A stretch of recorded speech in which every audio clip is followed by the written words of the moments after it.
Hello, this is early prototype of a device which will let me change the direction of rotation of a motor, 12 volts motor, and I'm going to use it in my projects. For more details, please visit my website. So let's demonstrate it. So now, as you see, the ball valve is closed.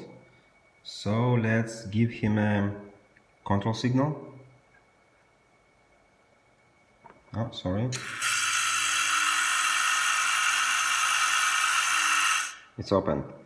And as soon as control signal disappears, it goes back. And again, control signal.